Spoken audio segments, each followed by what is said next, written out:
Welcome back everybody to some Toon Boom Harmony tutorials and learning and practice. Today we're going to cover some drawing tools. You may be familiar with some of these from your other drawing softwares. A lot of them are kind of the same here and there, really. But there's a bunch of new ones that add to the experience that I feel like you guys will really enjoy. So first of all, we have that toolbar here in Harmony. So let me go ahead and open it. We have a lot of tools here in our tool bag here, and we're gonna go through them a little bit at a time so that we can get some practice with them. So the first thing you need to do is to download this tbhdrawingtools.zip. Go ahead and download that. In your downloads folder or wherever you put it, double click on that file to unzip it. It will expand it out into the folder, so you will find the lesson 5 drawing tools, and then inside that drawing tools, and you're going to find drawingtools.xstage. Okay, you need to open this directly inside of Harmony or else it will be a little bit cranky, or it won't open it at all. So I'm going to say File, Open. I'm going to go to my folder, Drawing Tools, and find the drawingtools.xstage.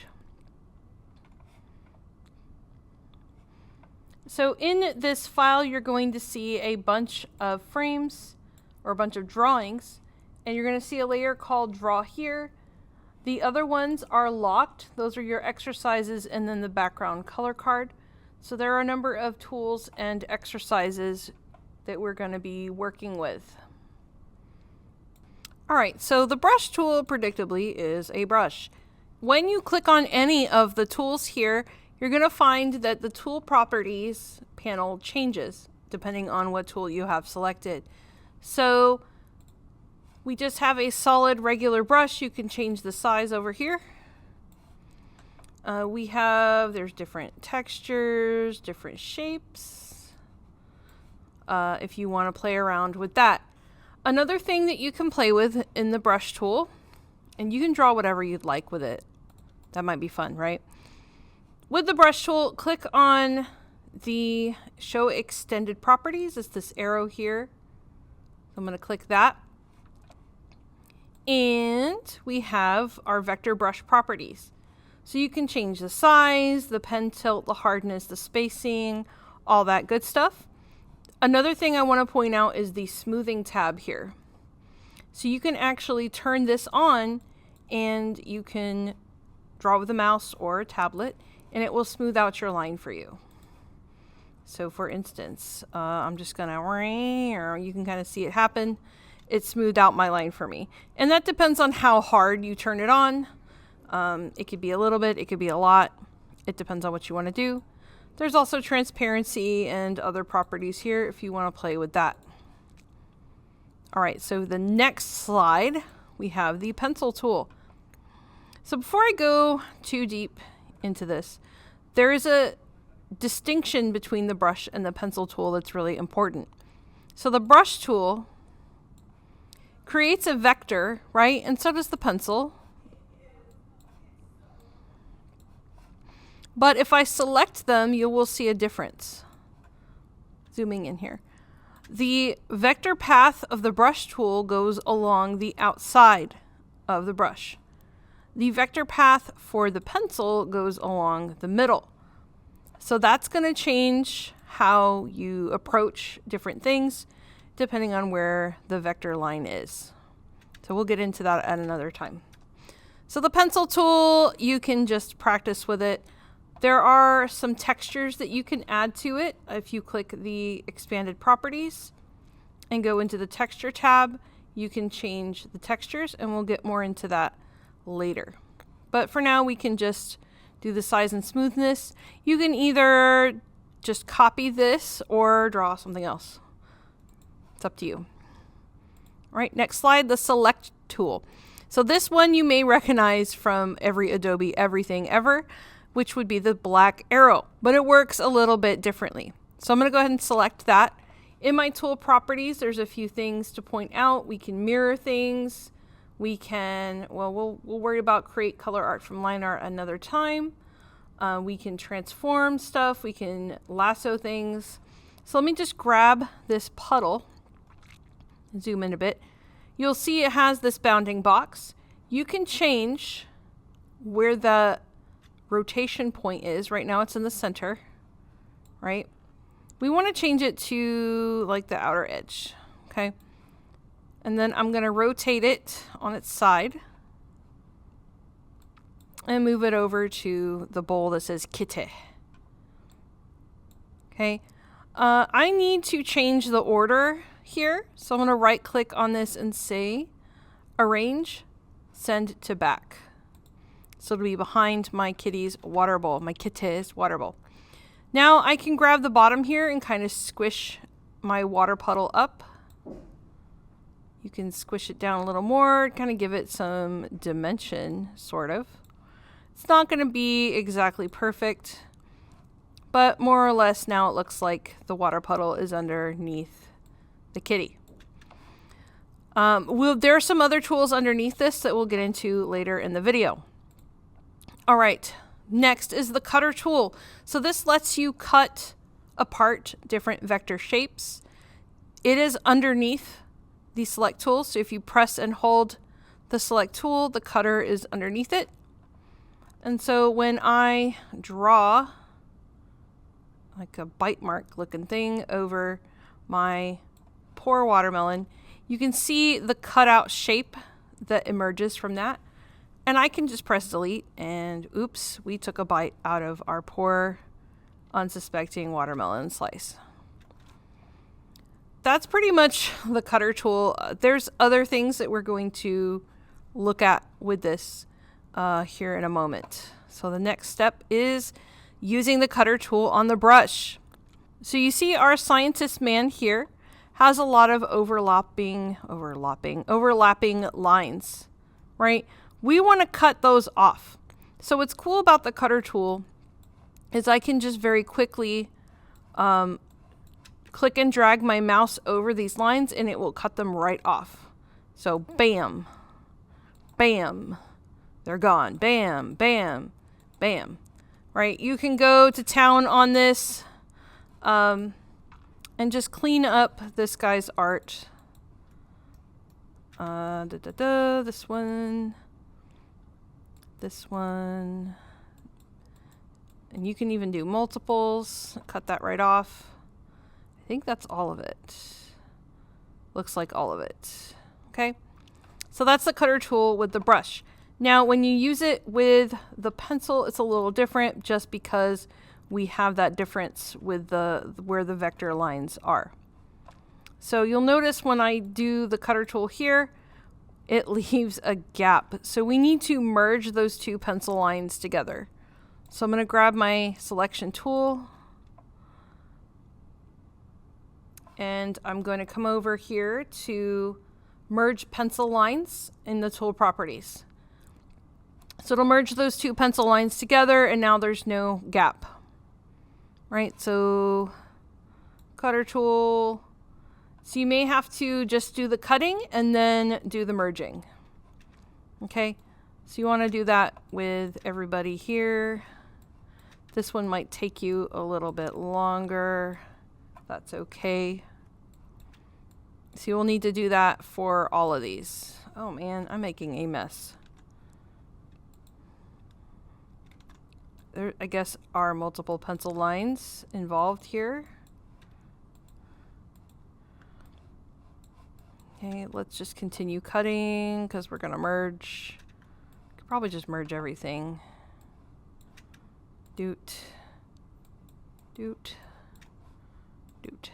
Well, that one's not a problem. Well, now it is.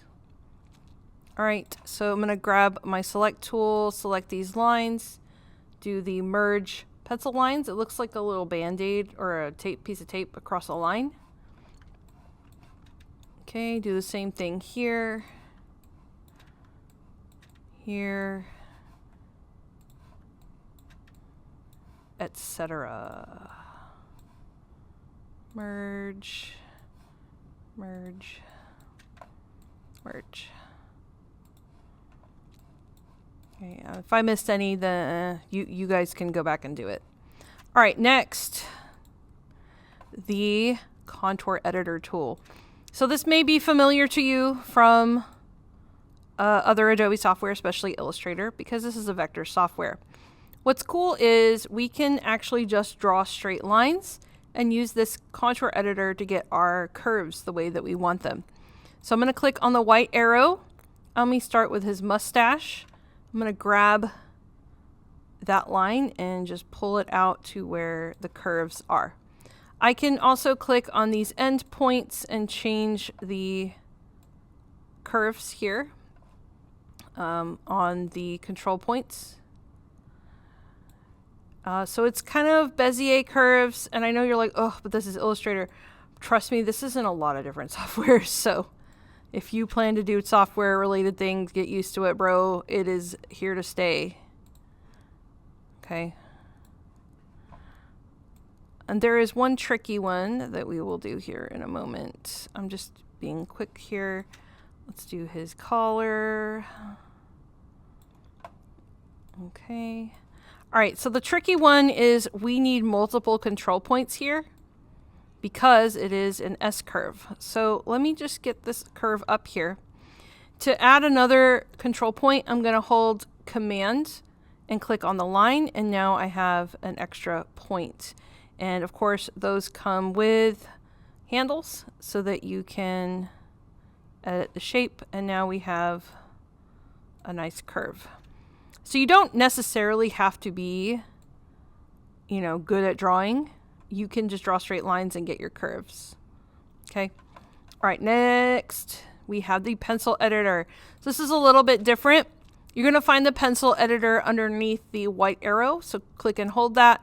There's the pencil editor. And you can change the taperedness. You can do it automatically if you want to. I'm going to go ahead and click on a pencil line. And you can actually click on these presets if there's a certain taper that you know that you want already. But what this does is it controls these end points of our stroke. So we have our middle line for the pencil, and then we have the end line. So you can bring them closer together. You can change, you know, where the taper is going to be. Just be careful that you're not messing up your other lines. Okay. So you can get a cool line quality to add some dynamics to your images. So you can kind of see over here what they did. You can do the pointy thickness. You can change the maximum size, the minimum size over here in your tool properties. So you don't necessarily have to do it by hand. It's not letting me do this by hand. It's fine. Okay, so that is that one. Just so change the tapers to look more like the fox on the left-hand side. All right, next we have the Centreline Editor. So this basically allows you to adjust a brush stroke in the same way that you may adjust a pencil. It puts the vector line in the center. So I'm going to hold on my pencil editor and grab the Centreline Editor and click on my piece of string here. So I'm going to hold, just like with the contour editor, if I hold Command, I can add another control point. So I can like really get that to match the other side. I totally messed it up. It's fine. Okay, but you get the point. Okay. All right, textured vector pencils. So this is a little different. I need to select my pencil lines, right? I'm going to come here into the pencil. You have to select the lines. So we have a line selected, right? And then in the color view, there's this button called Show Pencil Texture Palettes. So when you do that, it'll pop up here on the bottom. So you can pick a texture that kind of looks like what's on there. Doesn't have to be perfect because they've changed some things. It's fine. So just, that's how you do that. Apply that to our little bat guy. All right, textured vector brushes. This one, they want you to actually draw it. So I'm going to go to the brush tool. And we're going to go to, no, we're not going there. We're going to find textured brushes here in our brush palette. So that's not quite the same thing, but you can go ahead and trace over our little bat with these textured pencil brushes. I'm using a mouse. Here's what I can do. Let me do, I am going to do something silly that we're going to do later, but you can do this. Polyline, because I have a mouse and this is just not happening. So I have that texture like that too. Okay. All right, next we have the stabilizer. So I'm going to go to Windows, Tool Properties. Oh, no, that's there. Windows, Toolbars, and we're going to turn on Pen Settings. Okay, so that pops up this menu up here, and you can just do the average, so it stabilizes it for you, or you can do the pulled string, which is wild. So it'll actually be nice if you can actually see where that's going. So I challenge you to use this stabilizer. It'll work with the pen tool or with a Wacom as well. So you can use that stabilizer. I don't like this pulled string one, to trace over our little bull guy. All right, next one, the line tool. So it's kind of combines a few other tools that we've played with so far. I'm going to go ahead and come over here. It's going to be underneath the rectangle and ellipse tool. You'll find the line tool. So I'm going to just start with his collar actually, and I'm going to click at the point where that meets. Oh no, it's two thickums. Make sure that you are using a normal pencil because this uses the pencil. I'm going to click and drag over to the end point of his collar. And then I'm going to take the contour editor and contour correctly. Okay. This may take some practice. Personally, I like the Polyline tool better. And we're going to see that here in a moment. Okay, so you can fill in these blank pencil lines that are missing with the line tool. All right, this is my favorite, the Polyline. So if you're familiar with the pen tool in Illustrator, this is literally just the pen tool. But I like it because I'm a pen tool fan. Okay, I love that thing. All right, you may want to make your stroke a little thicker to match the size here.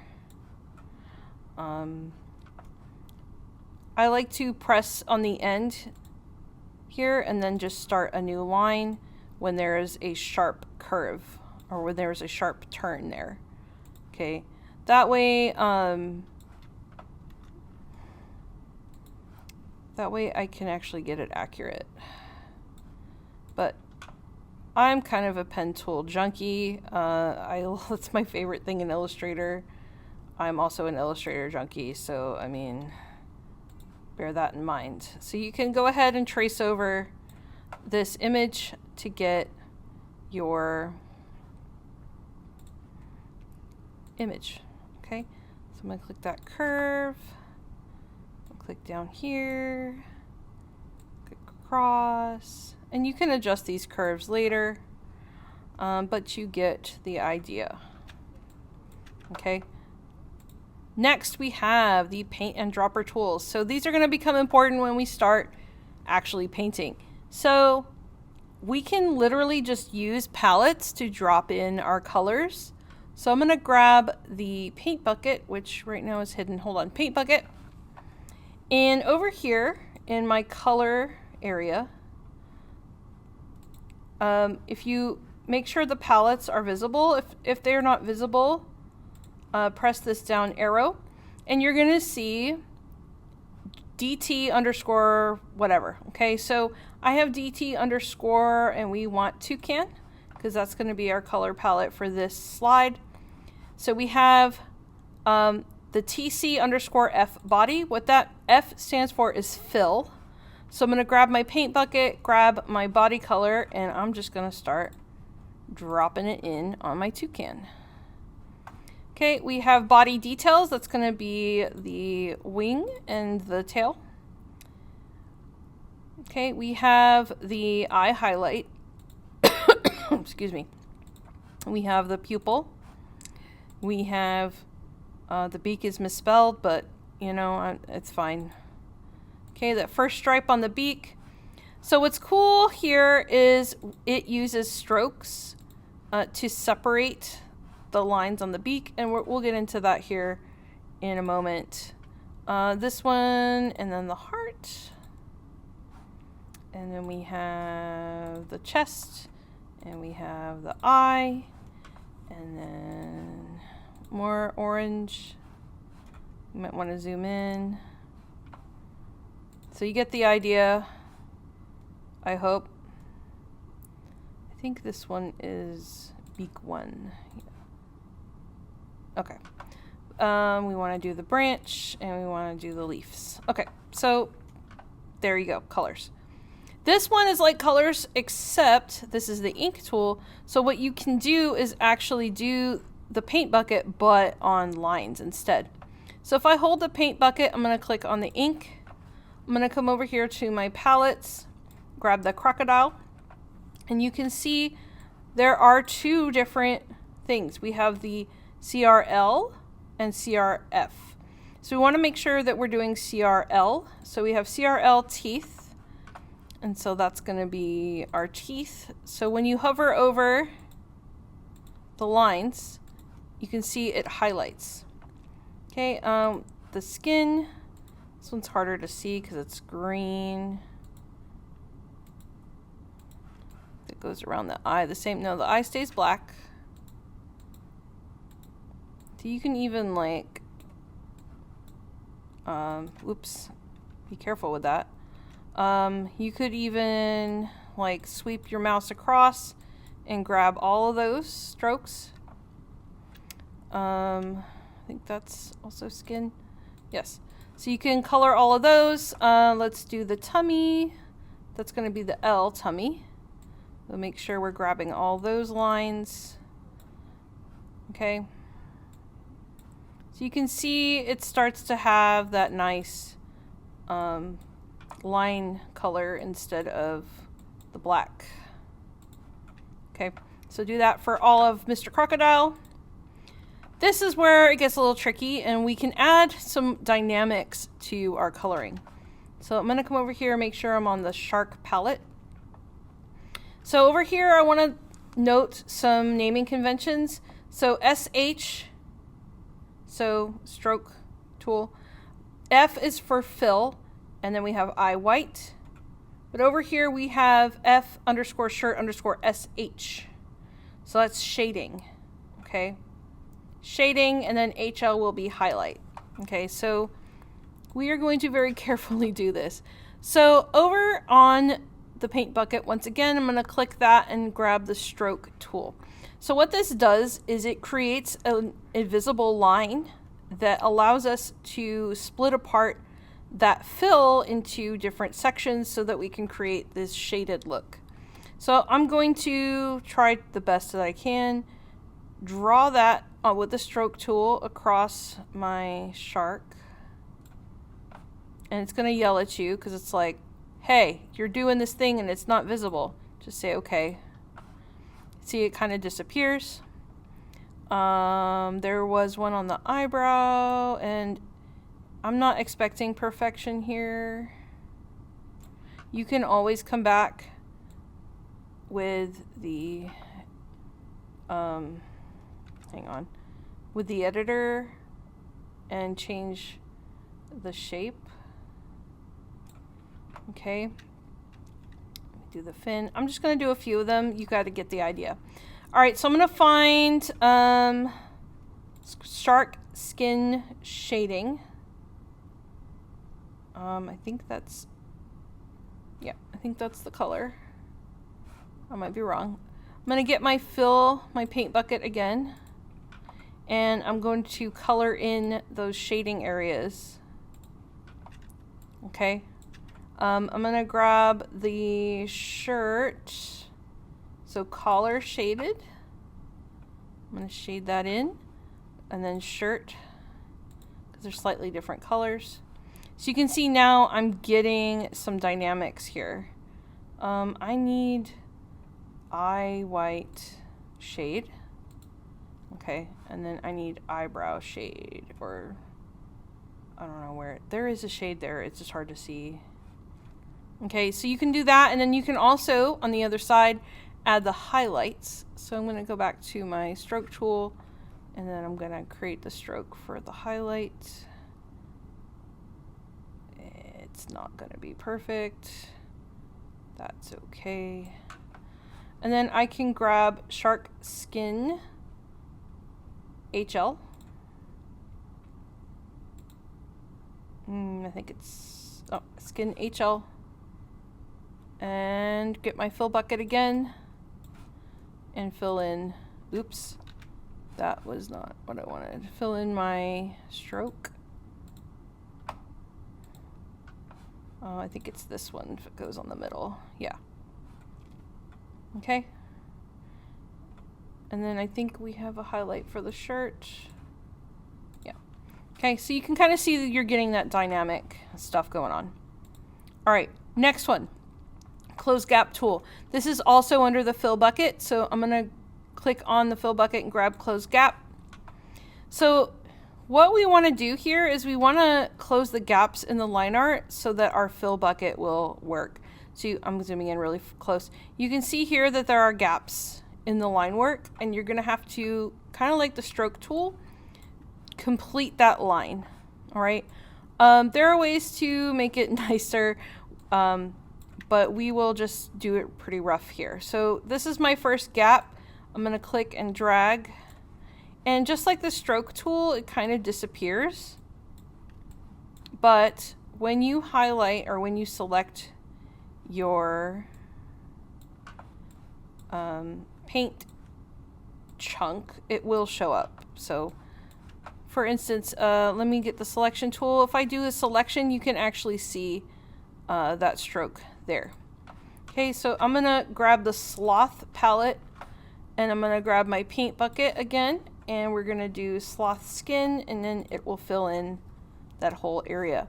You'll need to do the same thing with the eyes and a few other areas on this sloth to finish coloring them in.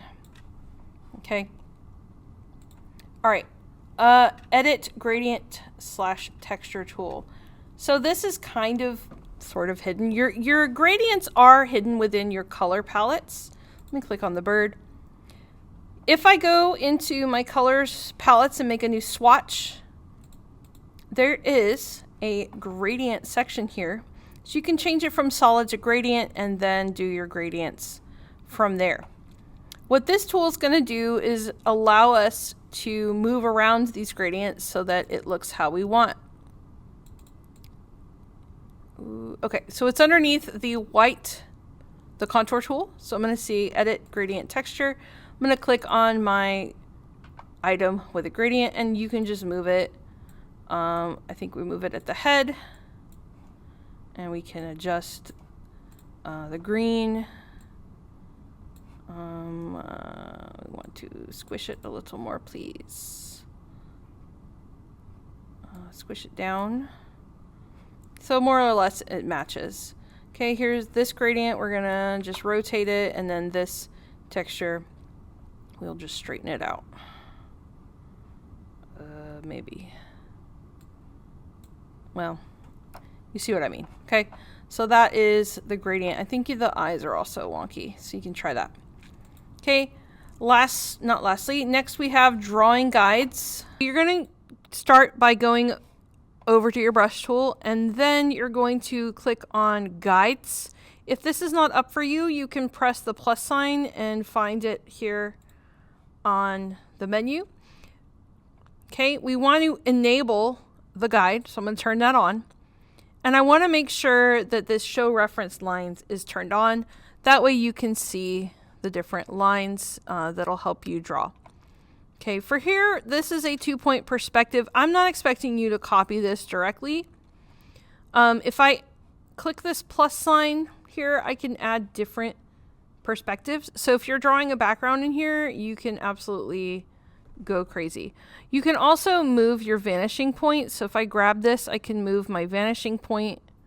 I can move my horizon. And that way I can see everything here. I can change the number of lines that are radiating out from my vanishing points. Okay, so if I make sure that the align with guide is turned on for the brush, I can actually start coming in here and drawing to these lines. Okay, so I don't expect you to copy this directly, but I do want you to play with this. Okay. Let me turn that off because we don't need that. All right, the stamp tool. So if there's something that you want to put in here over and over and over, you can actually create a stamp out of it. So over here, I have these different flowers.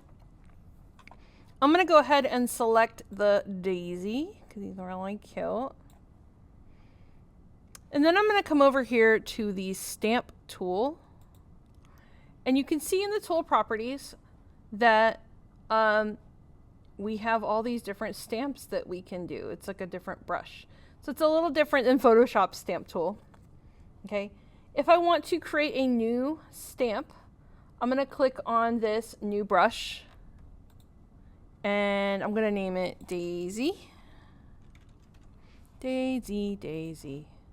Okay. And then it'll show up here in my brushes. And now I can just plop that daisy wherever.